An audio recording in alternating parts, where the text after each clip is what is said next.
The rental car smelled like artificial pine and broken dreams, which seemed fitting for Willow Zhang's current state of mind as she pulled into the parking lot of Quinn Manufacturing headquarters on a rainy Tuesday morning in Seattle. She had exactly $200 left in her checking account, a business degree that felt increasingly useless, and a 3-month contract position as a temporary executive assistant that was supposed to save her from moving back to her parents' basement in Ohio. The building loomed ahead, all glass and steel and corporate intimidation, and she took a deep breath before grabbing her umbrella and making a run for the entrance. The lobby was pristine, the kind of place where even the plants looked expensive. Willow smoothed down her blazer, checked her reflection in one of the polished marble columns, and approached the reception desk, where a woman with severe glasses looked up with practiced indifference. "Willow Zhang, here for the temporary executive assistant position," she said, trying to sound more confident than she felt. The receptionist's expression shifted slightly, something between pity and amusement. "You're filling in for Margaret while she's on medical leave." "That's right." "Good luck. 6th floor, turn right. Mr. Quinn's office is at the end of the hall. HR should have already sent up your paperwork." The woman's tone suggested Willow would need more than luck, and that was not reassuring. The elevator ride felt too short. Willow found herself on the 6th floor before she was ready, following the receptionist's directions down a hallway lined with photographs of manufacturing plants and achievement awards. Quinn Manufacturing specialized in sustainable packaging solutions, something she had researched extensively the night before while eating ramen and questioning her life choices. A woman in her 50s with kind eyes and graying hair met her outside a large corner office. "You must be Willow." "I'm Patricia, Mr. Quinn's senior project manager. Margaret trained me on some of the assistant duties before her surgery, so I'll be helping you get oriented this week." "Thank you. I really appreciate that." Patricia lowered her voice conspiratorially. "Fair warning, Reid can be intense." "He's not mean, just very focused and very particular about how things run. Margaret was with him for 8 years, so her absence is hitting hard. Don't take it personally if he seems short with you at first." Before Willow could respond, a door opened, and a man emerged who made her forget whatever she was about to say. Reid Quinn was tall, probably 6'2", with dark hair that looked like he had been running his hands through it all morning, sharp jawline, and eyes that were an unusual shade of gray-blue. He wore his dress shirt with the sleeves rolled up, revealing forearms that suggested he did more than sit behind a desk, and carried himself with the kind of confidence that came from building something from nothing. He was probably in his early 30s, and Willow felt extremely underdressed despite her best suit. "Patricia, did the Portland team send over those revised specifications?" His voice was deep, slightly rough, like he had been on conference calls for hours. "They did. I forwarded them to your email 20 minutes ago." Reid's gaze shifted to Willow, and she felt the full weight of his attention. It was unnerving and oddly thrilling at the same time. "You're the temp." "Not a question." Willow straightened her shoulders. "Willow Zhang. I'm here to assist with whatever you need for the next 3 months." Something flickered across his expression, too quick to read. "Have you worked in manufacturing before?" "No, but I'm a fast learner. I have experience in corporate administration, project coordination, and I'm proficient in all the major software systems." She had practiced this speech in the mirror, and it came out smoother than expected. Reid studied her for another moment, and Willow refused to look away even though her heart was hammering against her ribs. Finally, he nodded once. "Patricia will show you the filing system and calendar management." "I have a meeting in 10 minutes. but I'll need you to pull together a presentation deck on our Q2 sustainability metrics when I get back. Files are on the shared drive. Consider it done." He disappeared back into his office, and Willow exhaled slowly. Patricia was watching her with an expression that might have been approval. "That went better than expected. Come on, let me show you where everything is before he comes back with another dozen tasks." The morning passed in a blur of passwords, filing systems, calendar color codes, and a crash course in the intricate ecosystem of Quinn Manufacturing. Willow learned that Reed had founded the company 7 years ago with a revolutionary approach to biodegradable packaging that had attracted major clients and made him a millionaire by the time he was 30. She learned that he arrived at the office by 6 every morning, rarely left before 8 at night, and survived primarily on black coffee and what Patricia described as an almost offensive amount of determination. She also learned that despite his intensity, people respected him. He paid well, promoted from within, and had turned down 2 acquisition offers from larger corporations because he refused to compromise his environmental standards. That was worth noting. When Reed emerged from his meeting 3 hours later, Willow had the presentation deck ready, color-coded and cross-referenced with supporting data. She had also reorganized his afternoon schedule to account for a client call that was running long, prepared briefing documents for his next 2 meetings, and figured out the extremely particular way he liked his coffee after observing Patricia's method. "The presentation is ready for your review," she said when he passed her desk. "I sent it to your email, but I also printed a hard copy since Patricia mentioned you prefer to do initial reviews on paper." Reed stopped, turned back, and something in his expression shifted. "You got all of that done already. The calendar management took longer than the presentation. You have very specific color codes." Was that almost a smile? It was hard to tell. "Margaret developed that system, said it was the only way to keep me organized. It's actually quite efficient once you understand the logic." Willow pulled up his calendar on her screen. "I also noticed you have a meeting scheduled in Tacoma tomorrow at 2, but you also have a 4 o'clock here in Seattle. The drive is usually 90 minutes, so I moved the Tacoma meeting to 10 and confirmed with the other party. Hope that was all right." Reed leaned against her desk, and Willow caught the scent of his cologne, something subtle and expensive.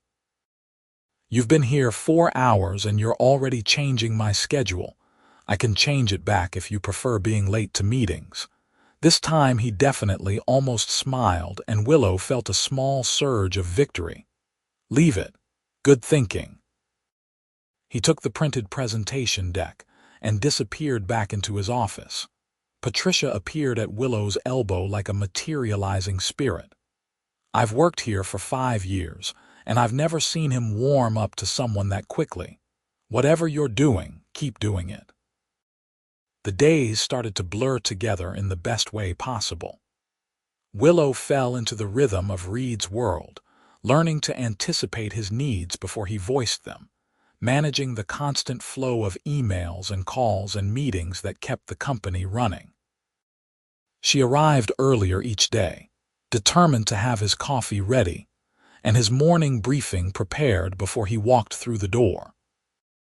He never said thank you, but she noticed him noticing, the slight nod of acknowledgement, the way his shoulders would relax just a fraction when he saw everything was already handled.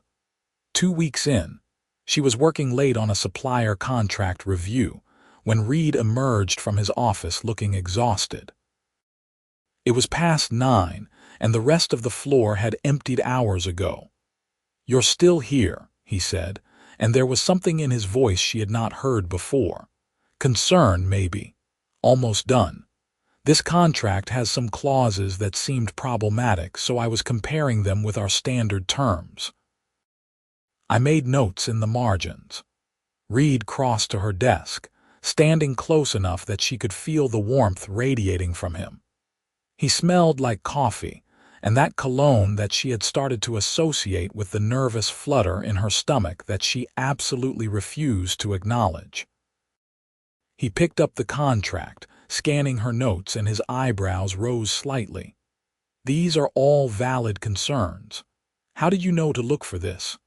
"My business law professor was obsessive about contract language. I guess some of it stuck." Willow saved her work and started shutting down her computer. "I'll send a full memo to the legal team tomorrow with recommended revisions." "Willow." She looked up at him, and the way he said her name made something in her chest constrict. "You're doing exceptional work. I want you to know that." The compliment caught her off guard, and she felt heat rising to her cheeks. "Just doing my job." "No, you're doing Margaret's job, my job, and probably half of what Patricia should be handling." He set the contract down and met her eyes with an intensity that made her forget how to breathe properly. "I know this was supposed to be a basic administrative position, but you're wasted on just scheduling meetings. If you're interested, I would like to involve you more in the actual business operations." Willow's heart was racing, and she told herself it was just professional excitement, just career development. Nothing to do with the way he was looking at her like she was the most interesting person he had encountered in years. "I would like that, very much." "Good." He glanced at his watch and frowned. "It's late. Have you eaten?" "I'll grab something on the way home." "There's a Thai place 2 blocks from here that stays open until midnight. Best pad see you in Seattle." He paused, and for the first time since she had met him, Reed Quinn looked uncertain. "I was going to get takeout anyway. You're welcome to join me. We could discuss some of the projects I want to bring you in on." Every reasonable instinct told Willow to politely decline, to maintain professional boundaries, to remember that this was her boss, and she was only here temporarily. But there was something in the way he was looking at her, something vulnerable beneath the CEO exterior, and she found herself nodding before logic could intervene. "Sure, that sounds good." The restaurant was small and warm, crowded with late-night diners and smelling like basil and garlic and lemongrass. They sat in a corner booth, and over steaming plates of noodles and curry. Reed Quinn, the intense CEO, started to become Reed Quinn, the actual human being. "I never intended to run a company," he admitted, using his chopsticks with surprising dexterity. "I was working in chemical engineering, got frustrated with how much waste the packaging industry produced, started developing alternatives in my apartment. My roommate thought I was insane." "What changed?" Willow asked, genuinely curious. "A friend convinced me to enter a business competition. I won $50,000 in seed funding, and suddenly people were taking me seriously. Incorporated within 3 months, landed our first major client 6 months after that." He shook his head, something almost like disbelief crossing his features. "Sometimes I still feel like I'm faking it, like someone's going to figure out I have no idea what I'm doing." The admission surprised her. "You seem like you know exactly what you're doing." "That's just stubbornness and caffeine." His smile was genuine this time, transforming his entire face, and Willow felt her stomach flip in a way that had nothing to do with the spicy curry. "What about you? How does someone with your skills end up in a temporary position?" Willow hesitated, then figured honesty was fair given his openness. "I had a job lined up at a consulting firm right out of college. Dream position, good salary, everything I had worked for. 3 weeks before my start date, they rescinded the offer. Budget cuts, they said. I've been piecing together contract work ever since, trying to keep my head above water. That's brutal. It is what it is." She took a sip of her Thai iced tea.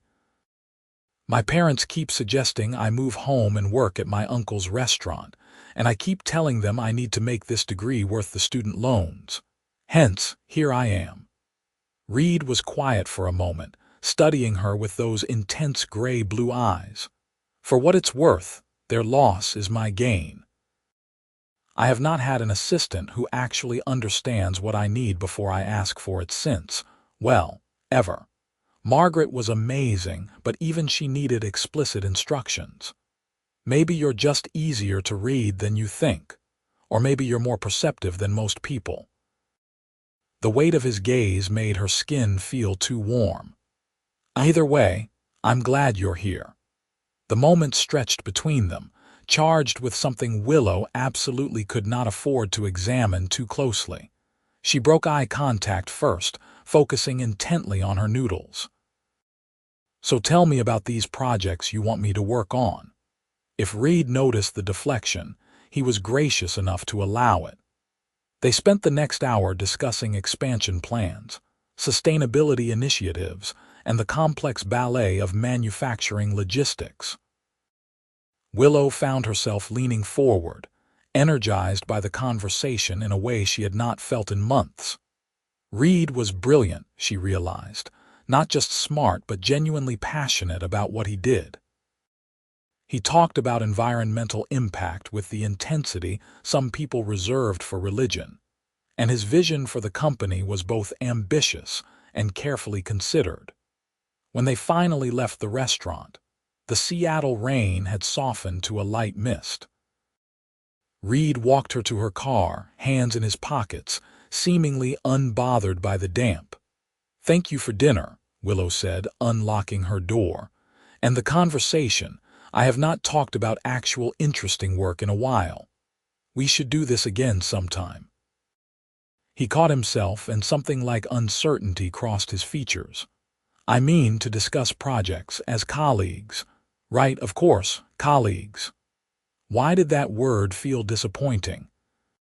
She drove home to her tiny apartment with its persistent leak in the bathroom and questionable heating, and tried very hard not to think about the way Reed had looked at her across the table, or the flutter in her chest when he smiled, or the fact that she was developing a very inconvenient attraction to her temporary boss.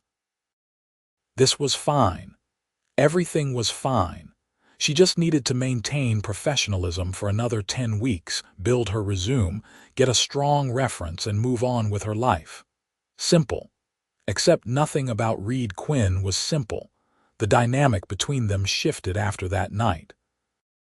Not dramatically, not inappropriately, but there was a new ease in their interactions. Reed started asking her opinion on business decisions, including her in strategy meetings, introducing her to clients as his executive assistant rather than the temp. Willow found herself staying late more often, not because she had to, but because she wanted to, because the work was engaging and Reed's company was, if she was being honest with herself, the best part of her day. Patricia noticed, of course.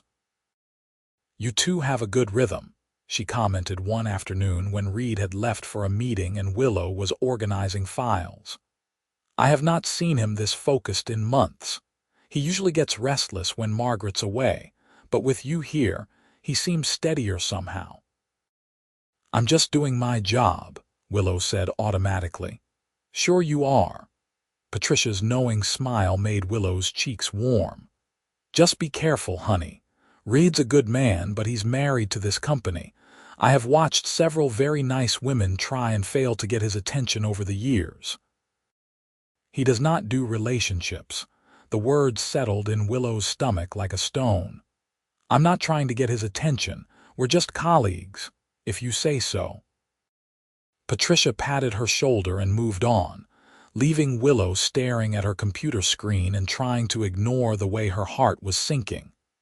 That evening, Reed asked if she wanted to grab dinner again. A different restaurant this time. Vietnamese place with incredible pho. They talked about everything except work, trading stories about college disasters and family quirks and favorite books. Willow learned that Reed had a younger sister in medical school, that his parents were retired teachers who still did not fully understand what their son's company did, that he played recreational soccer on weekends and was terrible at cooking but excellent at finding good takeout. "What about you?" he asked, leaning back in the booth with a beer in hand, more relaxed than she had ever seen him. "Family, hobbies, secret talents, only child, which was lonely but also meant I got a lot of books for Christmas. I like hiking when I can afford the gas money to get to decent trails. I can play piano, though I have not touched one in years, and I make exceptional chocolate chip cookies if I do say so myself." "That's a strong claim." "It's not a claim, it's a fact. My college roommate used to pay me in cookies instead of her share of utilities." Reed laughed, a real genuine laugh that transformed his serious face into something younger and lighter. "I would like to taste these legendary cookies sometime. Keep giving me interesting projects to work on and maybe I'll bake you a batch. Deal." Walking to her car again, rain falling steadier now, Reed held his jacket over both their heads in a gesture that felt intimate despite its practicality.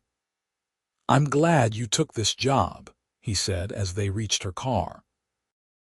"I know it's just temporary, but I want you to know you're making a real difference.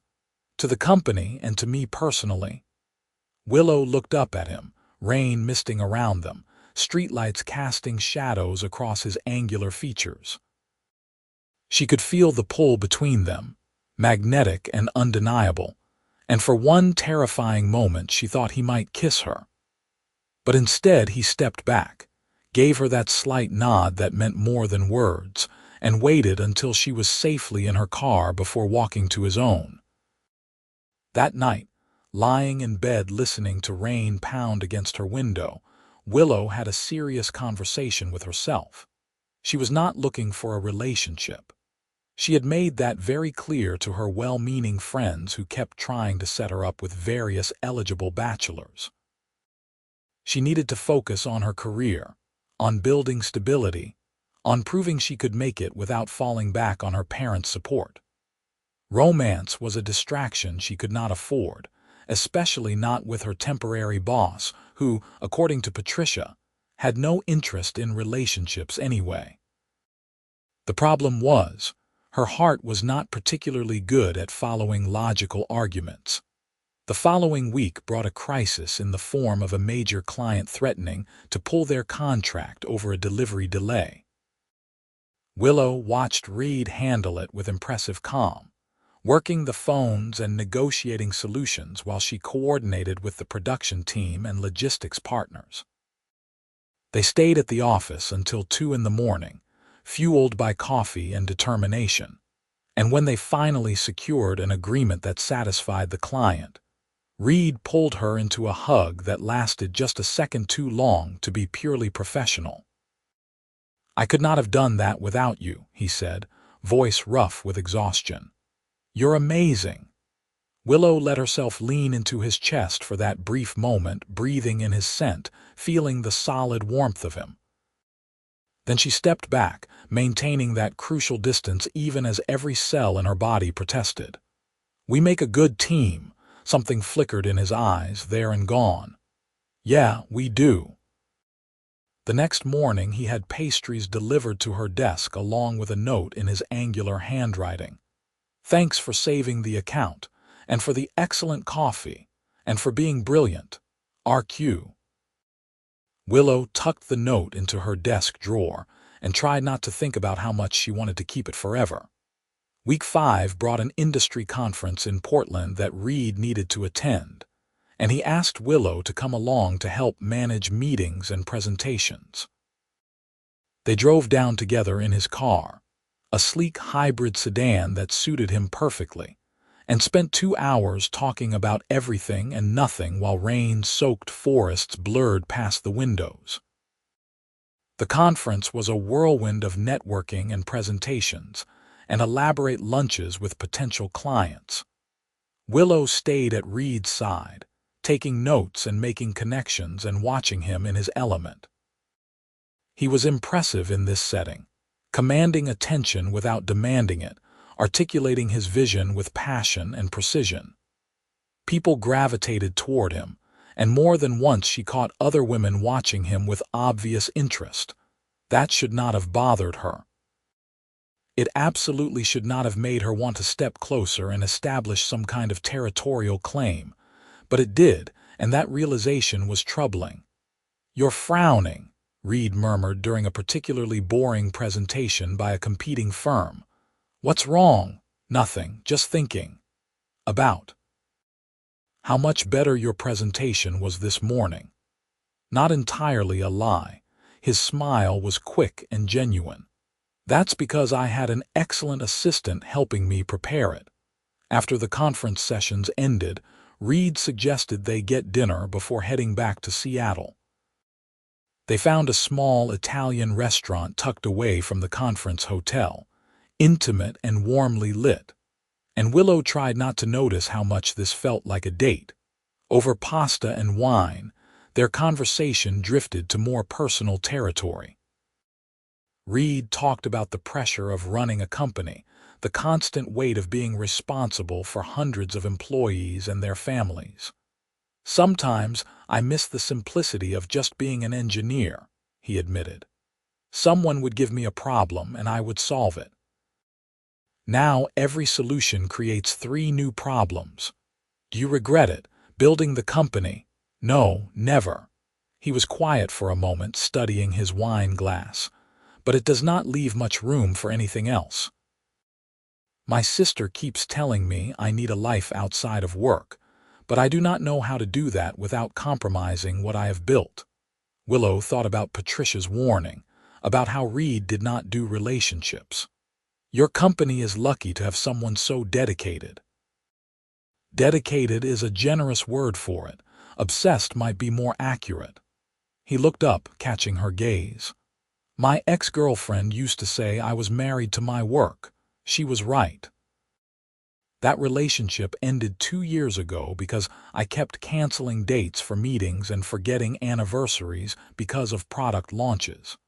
I decided after that it was better to just focus on the business. Simpler that way. No one gets hurt." There it was, the confirmation of what Patricia had said. Reed Quinn was not looking for a relationship. He had made a conscious choice to prioritize his career over romance. Willow should have felt relieved, validated in her own determination to stay single and focused. Instead, she felt hollow. "That makes sense," she said, keeping her voice neutral. "Relationships take time and energy. If you are building something important, it is logical to focus on that."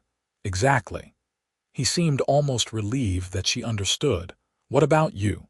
I am realizing I have never asked if you are seeing anyone." "No. I am not looking for a relationship right now either." The words came out more firmly than she intended. "I need to focus on rebuilding my career, getting stable financially. Romance is just a distraction at this point in my life." Something shifted in Reed's expression, something that might have been disappointment, but it was gone too quickly for her to be sure. "That is probably wise. Practical. Right, practical." They finished dinner with the conversation feeling stilted for the first time since they had met. The drive back to Seattle was quieter, both of them lost in their own thoughts.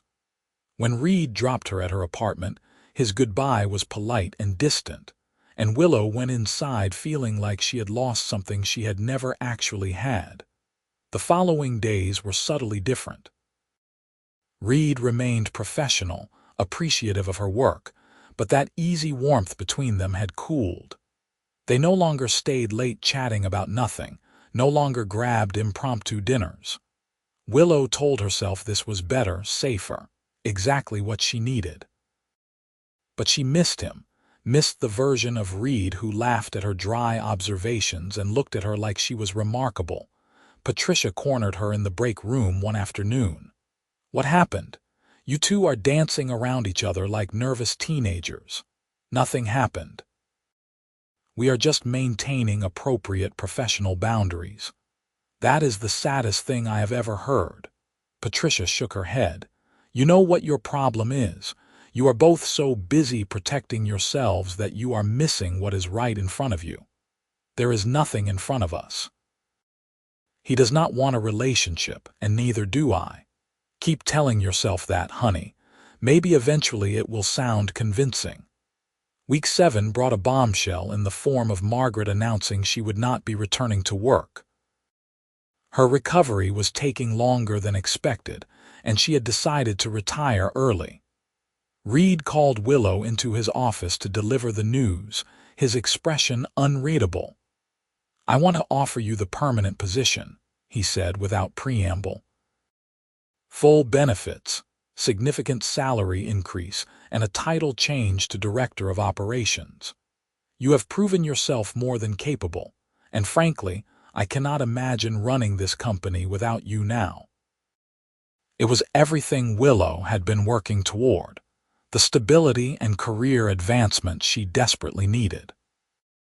It was also terrifying, because accepting meant staying in Reed's orbit indefinitely, meant continuing this exquisite torture of wanting something she had convinced herself she could not have.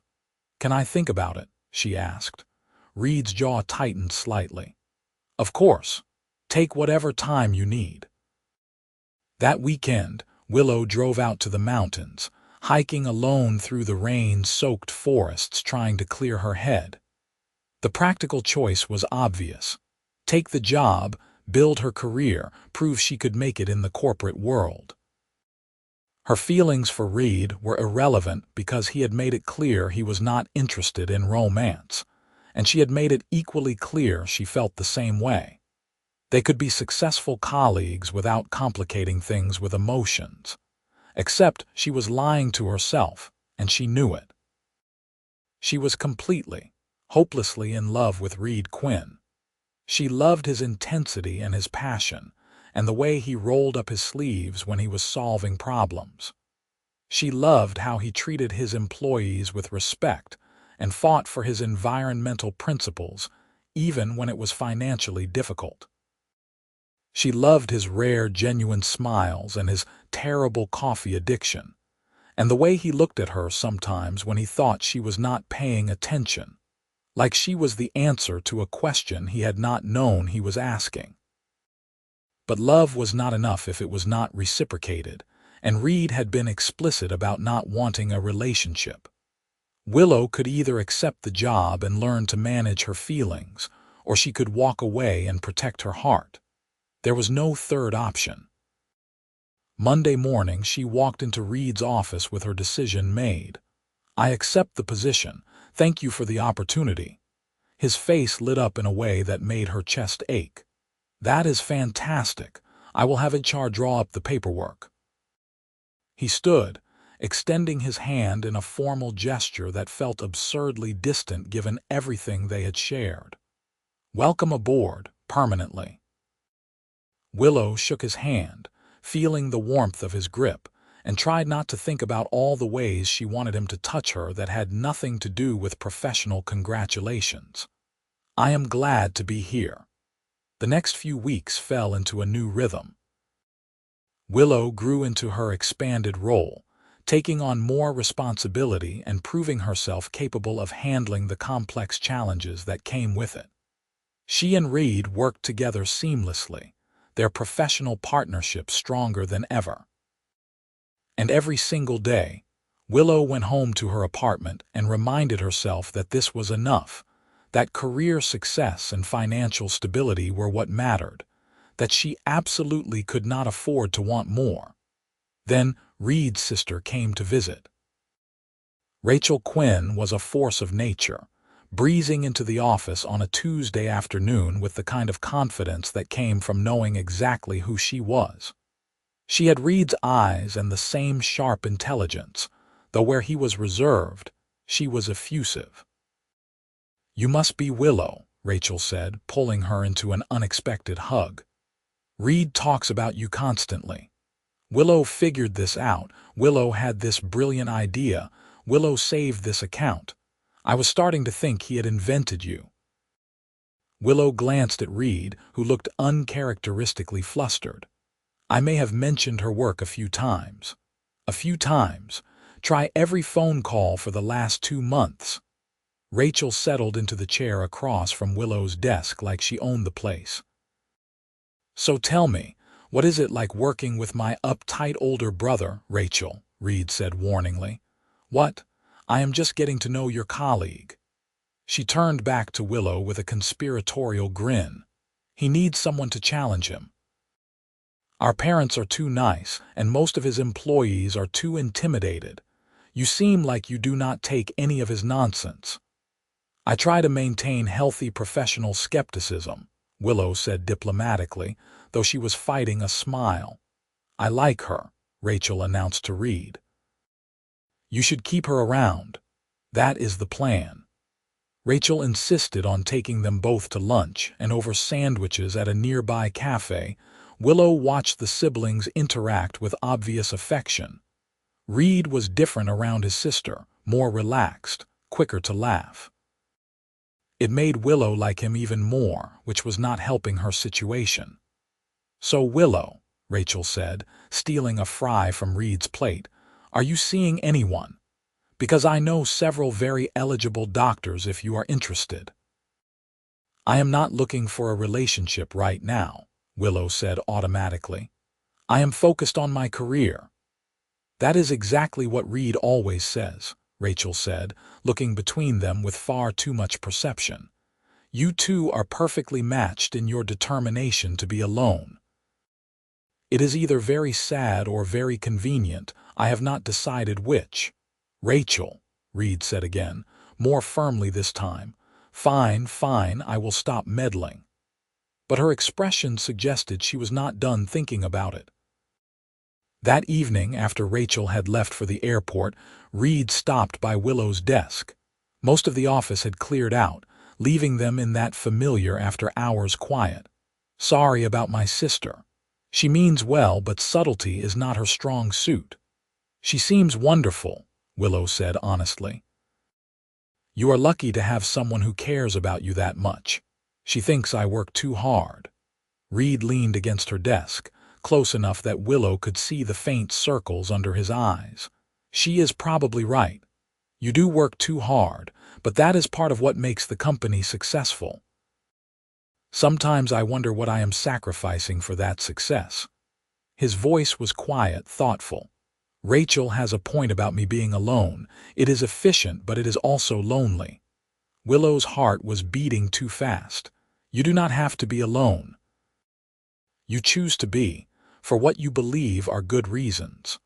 What if my reasons are not as good as I thought? He was looking at her with an intensity that made it hard to breathe. What if I have been telling myself I do not want something because I am afraid of failing at it? Reed. She did not know what to say, did not trust herself to speak without revealing everything she had been carefully hiding. He straightened, running a hand through his hair in that gesture that had become endearingly familiar. Never mind. Forget I said anything. I will see you tomorrow. He left before she could respond, and Willow sat in the empty office wondering if she had just imagined the vulnerability in his voice, the suggestion that maybe, possibly, he was feeling something similar to what she felt. The next day brought an emergency. One of their major production facilities had a machinery failure that threatened to shut down operations for weeks. Reed was on site immediately, and Willow coordinated remotely, managing communications and logistics and client relations. They worked around the clock for 3 days, barely sleeping, running on adrenaline and determination. When the crisis was finally resolved, machinery repaired and production back on schedule, Reed returned to the office looking exhausted but triumphant. He found Willow at her desk, where she had been holding down operations in his absence. "You are incredible," he said, and there was something raw in his voice. "I do not know how you do it, but you always know exactly what needs to happen and you make it work."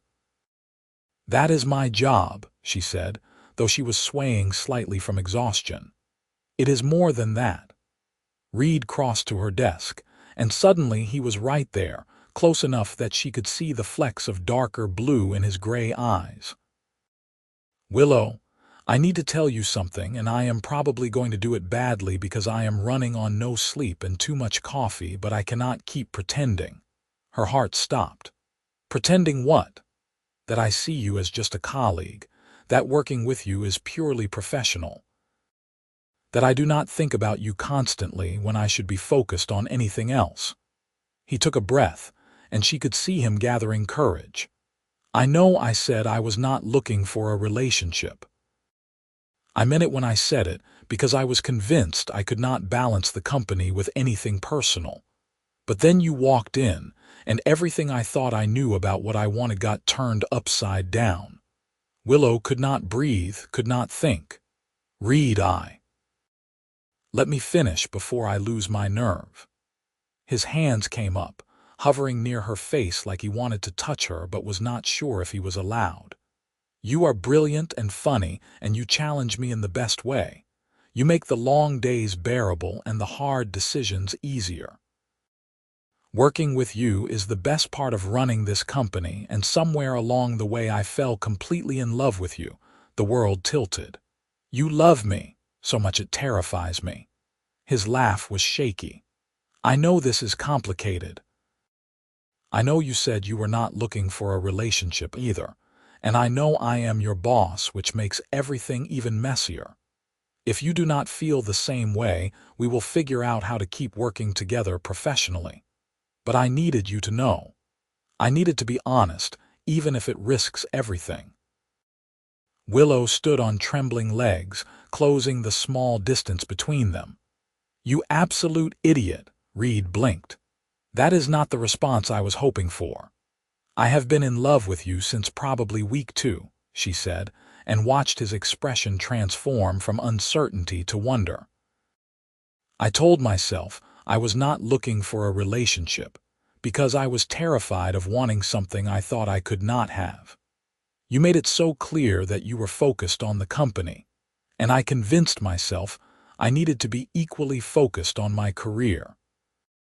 But the truth is, I have spent the last 2 months trying not to fall more in love with you every single day and failing miserably at it." Reed's hands finally made contact, cupping her face with a gentleness that made her breath catch. "You love me, against all logic and reason, yes." "Thank God," he breathed. And then he was kissing her, and Willow's entire world narrowed to the sensation of his mouth on hers, gentle and desperate all at once. She kissed him back with all the pent-up longing of the last 2 months, her hands fisting in his shirt, pulling him closer. He made a sound low in his throat and deepened the kiss, one arm wrapping around her waist while his other hand tangled in her hair. When they finally broke apart, both breathing hard, Reed rested his forehead against hers. "I have wanted to do that for so long." "Me too," Willow admitted. "Every time we worked late, every dinner, every time you looked at me a certain way, I wanted this so badly." "We are both idiots," Reed said, but he was smiling, that rare, genuine smile that transformed his whole face. "We wasted so much time being noble and practical." "Well, we are both exceptionally stubborn." He laughed and kissed her again, softer this time, savoring it. "I have no idea how to do this," he admitted. "The relationship thing, I have not exactly had great success in the past." "I do not either, but maybe we can figure it out together." "I would like that." He tucked a strand of hair behind her ear, his touch reverent. "I should probably take you on an actual date, do this properly. I have an idea.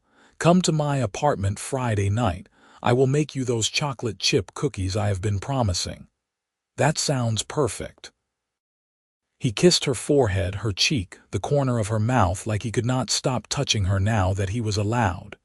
"You are sure about this, about us? I know it complicates things with work. I am sure. We will figure out the work dynamics. But Reed, I am not willing to give this up just because it is complicated. You are worth the complications." "So are you," he said softly. "So worth it." They stayed in the office for another hour, talking and kissing and making plans.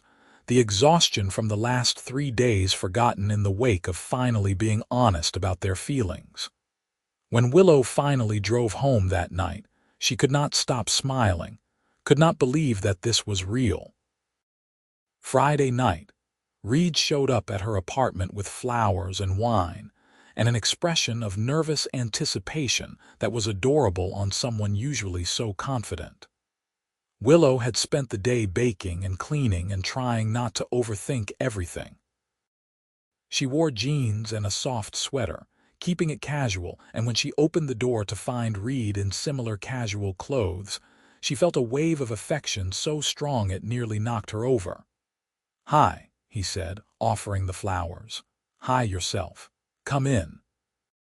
Her apartment was small and showed its age, but she had made it cozy with thrift store furniture and string lights and plants on every available surface.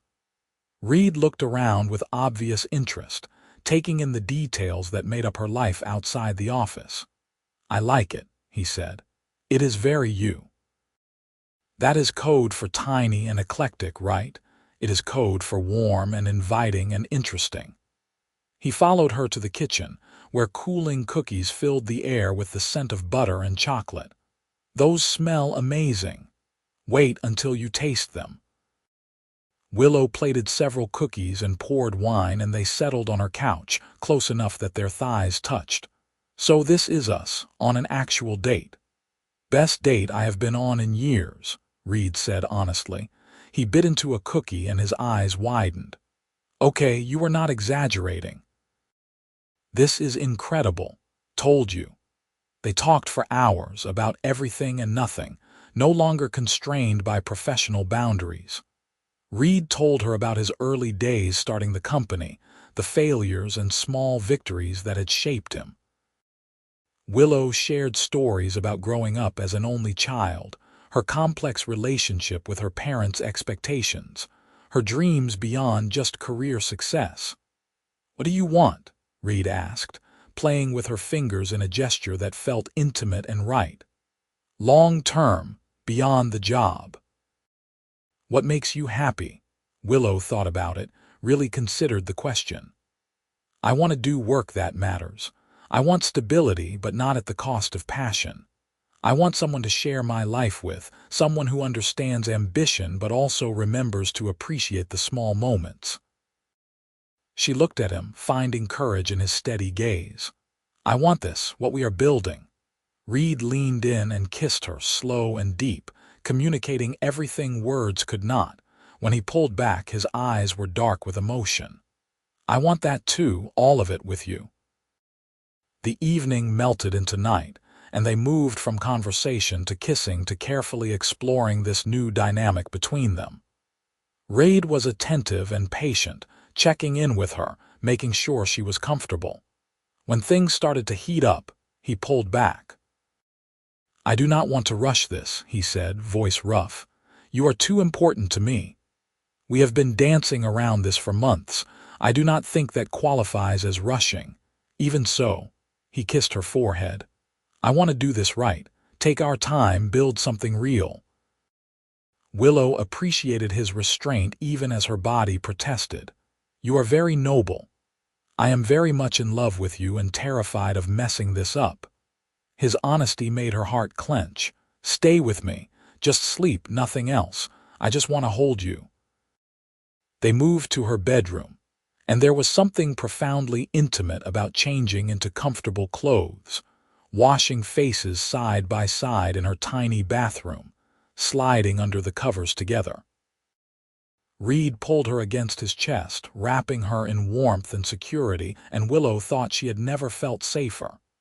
"This is nice," she murmured against his shoulder. "Very nice," he agreed, pressing a kiss to her hair. "I could get used to this. Good, because I am planning to keep you." She felt his smile against her temple.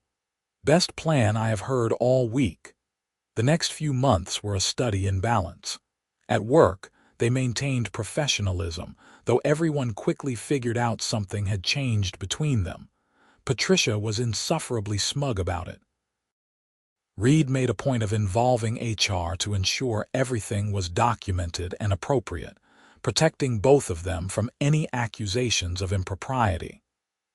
Willow continued to excel in her role, proving she had earned her position through merit, not through her relationship with the CEO. Outside the office, they built their relationship in small moments and grand gestures. Reed learned to leave work at reasonable hours, and Willow taught him how to actually cook instead of just ordering takeout. They hiked on weekends, explored Seattle's food scene, spent quiet evenings reading in comfortable silence. Reed met Willow's parents over video chat, charming them with his earnest respect for their daughter and his solid life plan. Willow got to know Rachel better, gaining a friend as well as a potential future sister-in-law. Because that was where this was heading, they both knew it. 6 months in, over dinner at the Thai restaurant where they had shared their first meal outside the office, Reed took Willow's hand across the table. "Move in with me," he said. "I know it is fast and we can take more time if you need it, but I hate every night we spend apart. I want to wake up with you every morning and come home to you every evening. I want to build a life with you." Willow felt tears prick her eyes. Yes, absolutely yes. Reed's penthouse apartment was beautiful, all glass and light with a view of the Sound that took her breath away. But more than the space, she loved building a home with him, combining their belongings and their lives into something that felt complete. She loved morning coffee on the balcony and late-night conversations in bed, and the simple domesticity of grocery shopping together on Sunday afternoons. 1 year after Willow had walked into Quinn Manufacturing as a temporary assistant, Reed took her back to that first Thai restaurant. They sat in the same corner booth, and over pad CU and curry, he took her hand with fingers that trembled slightly. "I planned a whole speech," he admitted. "Practiced it all week. But now that we are here, all I can think is how much I love you and how I cannot imagine my life without you in it." He pulled a small velvet box from his pocket, and Willow's heart stopped. "Willow Zhang, you walked into my office and turned my entire world upside down in the best possible way. You challenged every assumption I had about what I wanted and what I was capable of. You made me believe I could build a life, not just a company. Will you marry me?" The ring was perfect, elegant and simple with a single diamond that caught the light like captured starlight, but Willow barely saw it through her tears. "Yes," she said, voice breaking. "Yes, of course, yes." Reed slipped the ring onto her finger with hands that shook, and then he was kissing her, both of them crying and laughing at the same time. Around them, other diners noticed and broke into applause, but Willow barely heard them. Her entire world had narrowed to Reed, to this moment, to the future they were promising each other. The wedding took place 8 months later in a garden venue overlooking Puget Sound, small and intimate with just their closest friends and family. Rachel was Willow's maid of honor, and Reed's childhood best friend stood as his best man. Willow's parents cried through the entire ceremony, overwhelmed with joy that their daughter had found not just career success, but genuine happiness. As Willow walked down the aisle toward Reed, who looked devastatingly handsome in his suit and was not bothering to hide his tears, she thought about that first day when she had walked into his office with $200 in her bank account and no idea what she was doing. She had been looking for a job, for stability, for a way to prove herself. She had found all of that, but more importantly, she had found him. Found partnership and passion, and a love that was both practical and profound. Found someone who saw her not as a temporary solution, but as a permanent part of his life. "You look beautiful," Reed whispered when she reached him, taking her hands in his. "You look pretty good yourself," she whispered back, and his smile was everything. They spoke their vows with voices that shook with emotion, promising to support each other's ambitions, to face challenges together, to choose love even when it was difficult. When the officiant pronounced them married, Reed kissed her with all the tenderness and passion of the last year and a half, and Willow kissed him back with her whole heart. At the reception, during their first dance, Reed pulled her close and murmured in her ear, "Remember when you said you were not looking for a relationship?" "I remember you saying the same thing," Willow countered, smiling against his shoulder. "Best lie we ever told ourselves," he said. "Because it led us here, to each other, to everything." 2 years into their marriage, Quinn Manufacturing had expanded to 3 additional facilities and won several environmental awards. Willow had been promoted to Chief Operating Officer, a role she had earned through her strategic vision and operational expertise. She and Reed made a formidable team both professionally and personally, though they had learned to separate work from home, maintaining boundaries that kept both their marriage and their business healthy. Their house, a restored craftsman in a quiet Seattle neighborhood, had become a gathering place for friends and family. Rachel visited often, bringing whatever medical resident she was currently dating. Willow's parents made the trip from Ohio twice a year, always amazed by the life their daughter had built. One evening, Willow found Reed in his home office, staring at spreadsheets with the kind of focus she recognized well. She came up behind him, wrapping her arms around his shoulders. "You are thinking too hard," she said, pressing a kiss to his temple. "The Portland facility numbers are not adding up the way I expected." But he minimized the window and turned to pull her into his lap. "Though I am happy to be distracted." "Good. Because I have news that might require your full attention." Something in her tone made him focus completely on her, those gray-blue eyes searching her face. "What kind of news?" Willow took his hand and placed it on her still flat stomach, watching realization dawn across his features. "The kind that means we need to convert your home gym into a nursery in about 7 months." Reed's expression cycled through shock, wonder, and pure joy in the span of seconds. "You are pregnant. We are having a baby." "We are having a baby," she confirmed, and then she was laughing as he stood, lifting her with him, spinning her gently while making sounds of incoherent happiness. "This is amazing. You are amazing." He set her down carefully, like she was suddenly made of glass. "How are you feeling? Do you need to sit down? Are you okay?" "I am fine. Better than fine. I am happy." She cupped his face, feeling the scratch of his 5 o'clock shadow against her palms. "We are going to be parents." "Best news I have ever heard," Reed said, kissing her with a gentleness that made her melt. "Second best was when you agreed to marry me. Third best was when I agreed to take the permanent position at Quinn Manufacturing.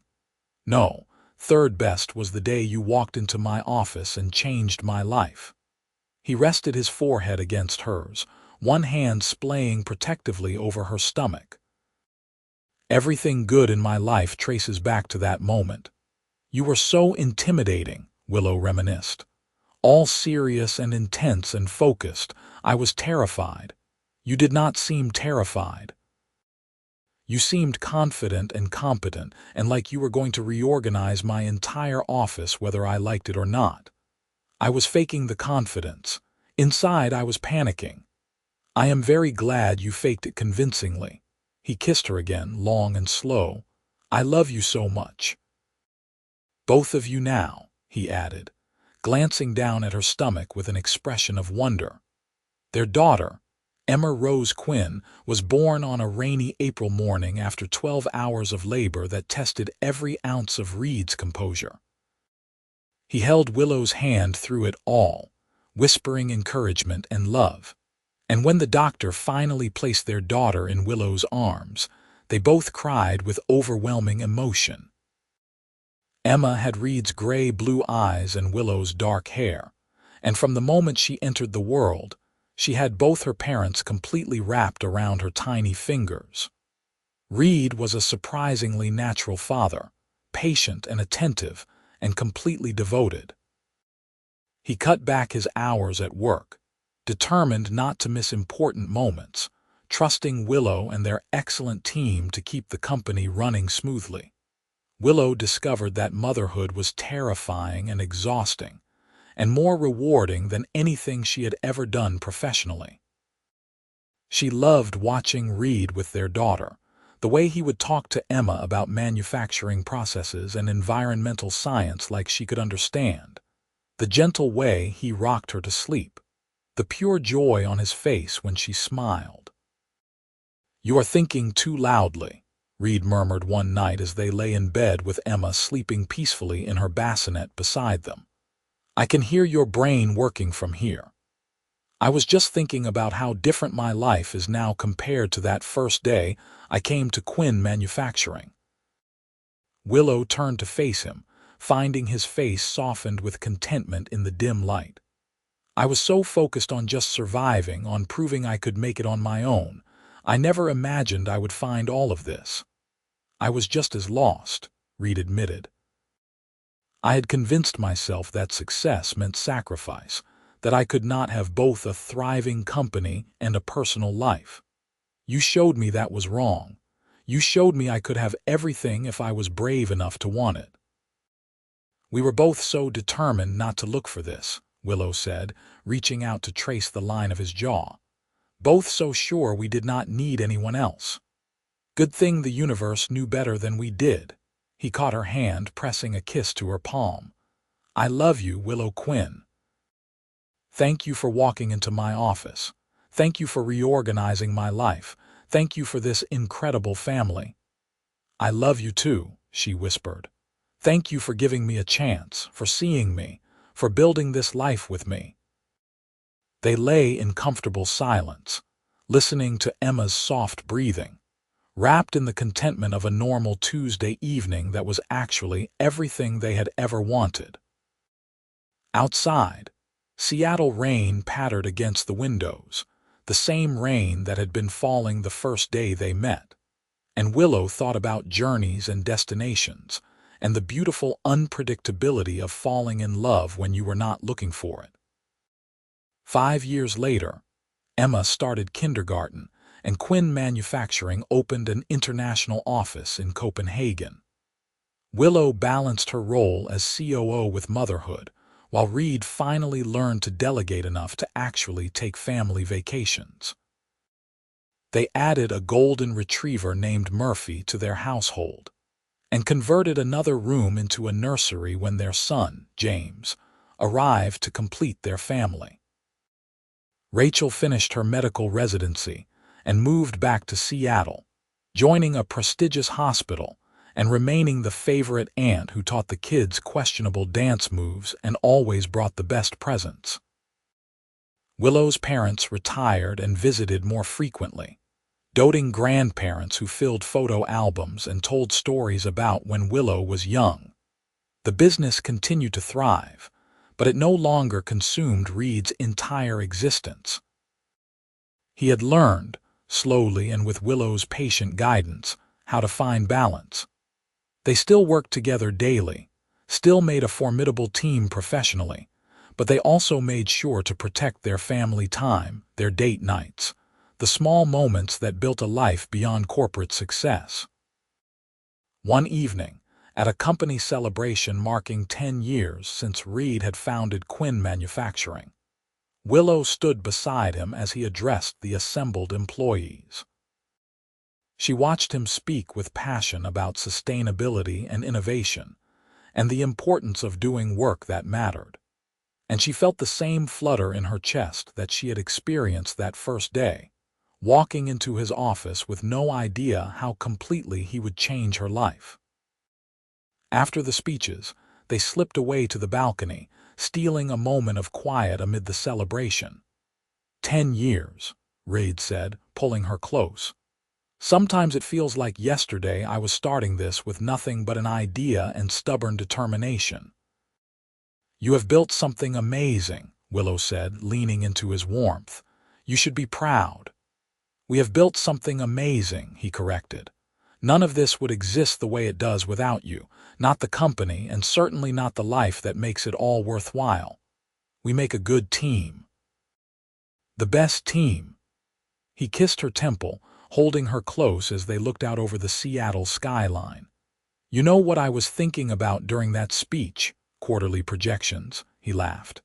No, though that is a very you guess. I was thinking about how close I came to missing all of this. If I had not needed a temp assistant, if you had taken a different job, if we had both stuck to our determination not to look for relationships, we almost never happened. But we did happen, Willow said firmly. We found each other despite ourselves. That has to count for something. It counts for everything. Reed turned her in his arms, looking at her with the same intensity he had that first day, but now tempered with years of love and partnership.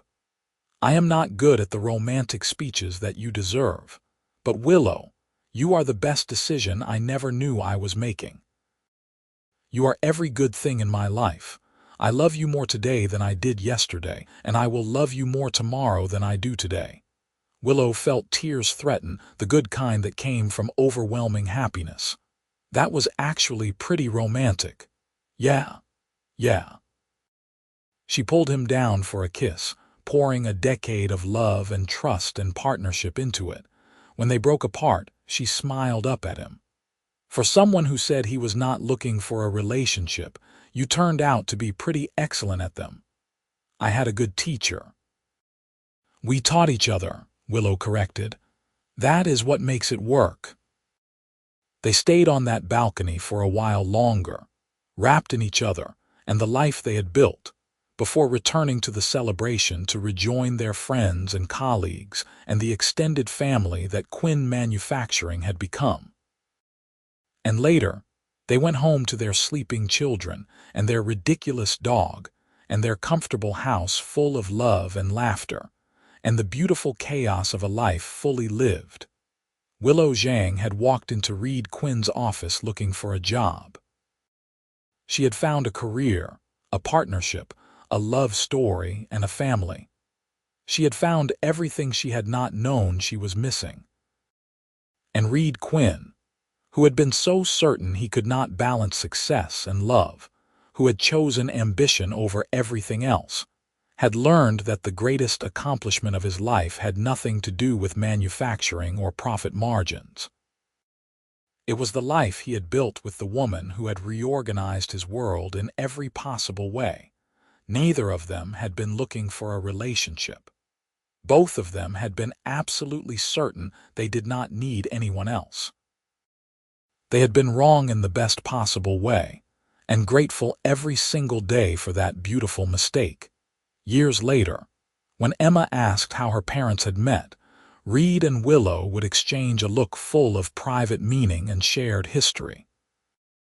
They would tell her about a rainy day in Seattle, about a temporary position that became permanent, about two people too stubborn to admit what they wanted until they could not deny it any longer. So you fell in love at work? Emma would ask, her young face scrunched in thought. We fell in love despite ourselves, Willow would answer, reaching for Reed's hand. Sometimes the best things happen when you stop looking for them and just let yourself be open to possibilities. Your mom walked into my office and everything changed, Reed would add, squeezing Willow's hand. Best day of my life, even though I did not know it at the time. And they would all agree that sometimes the universe knew better than they did about what they needed. Sometimes love found you when you were busy making other plans. Sometimes saying you were not looking for a relationship was just fate's way of laughing at your assumptions before proving you wonderfully, completely wrong. Willow and Reed Quinn built an extraordinary life together, full of love and challenge and growth and joy. It started with a temporary position and a mutual determination to stay single. It ended with forever, with family, with a love story that proved that the best relationships are the ones you never saw coming, with the person you never expected, at the moment you least anticipated. They had both said they were not looking for a relationship. Neither of them had been interested in romance. They had walked into each other's lives with clear boundaries and practical goals and logical reasons why they should stay uninvolved. And then they had fallen in love anyway, deeply and completely and irrevocably, building something that lasted not because it was easy, but because they chose each other every single day. Because they had learned that the best things in life required risk and vulnerability, and the courage to want something more than safety.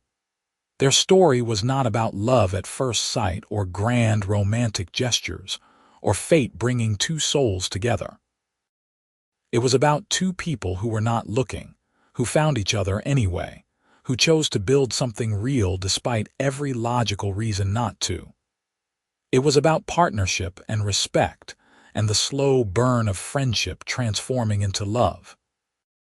It was about walking into an office on a rainy Tuesday morning and finding not just a job, but a whole life waiting to unfold.